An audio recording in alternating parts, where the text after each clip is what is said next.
আসসালামু আলাইকুম। MN kitchen চ্যানেলের পক্ষ থেকে আপনাদের সবাইকে স্বাগতম।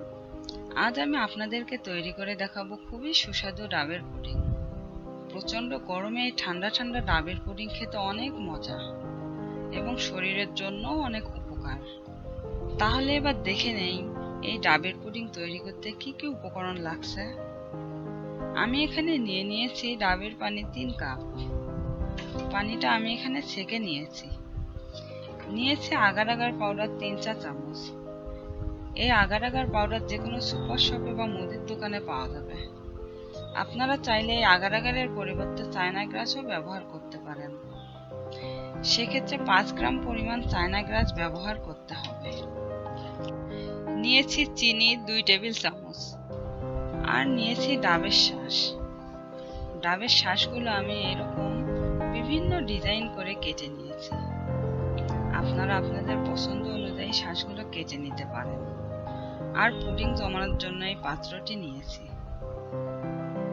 আপনারা যে কোনো ডিজাইনের পাত্র ব্যবহার করতে পারেন।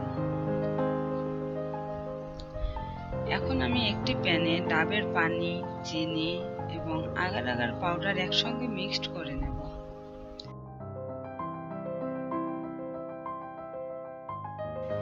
মিক্সড করার পর আমি প্যানটি চুলায় দিয়ে দেব। এবার আমি ডাবের পানির মিশ্রণটা বলক আসা পর্যন্ত নাড়তে থাকবো। আর বলক আসার সাথে সাথে আমি এটা নামিয়ে নেব। এবার বলক এসে গেছে। এখন আমি চুলা বন্ধ করে দেব। এখন এই পাত্রটিতে মিশ্রণটি ঢেলে দেব এবং ডাবের শাঁসগুলো এখানে সাজিয়ে দেব। আপনারা আপনাদের পছন্দ অনুযায়ী এই শাঁসগুলো সাজিয়ে দিতে পারেন।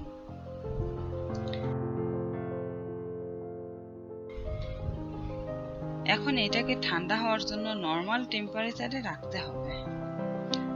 আর ঠান্ডা হয়ে গেলে এটাকে আমি 1 ঘন্টার জন্য ফ্রিজে রেখে দেব, কারণ এটা ঠান্ডা খেতে খুবই মজা। ফিরে এলাম 1 ঘন্টা পর। এবার পুডিংটা রেডি হয়ে গেছে। এখন আমি একটা ছুরির সাহায্যে পুডিং এর সাইডটা ছাড়িয়ে নিচ্ছি। এটা পুডিংটা খুব সহজে উঠিয়ে আসবে। এখন একটা প্লেট পাত্রটার উপরে দিয়ে পাত্রটাকে উল্টিয়ে পুডিংটা ঢেলে নিচ্ছি। এবার আরেকটা প্লেট উপরে দিয়ে পুডিংটা উল্টিয়ে সোজা করে নিলাম এবং এই প্লেটটিতে ঢেলে নিলাম। এই তো তৈরি হয়ে গেল পুডিং। এবার আমি একটু কেটে দেখাচ্ছি। তো কেমন লাগলো আমার ভিডিওটি সেটা অবশ্যই কমেন্টস করে জানাবেন।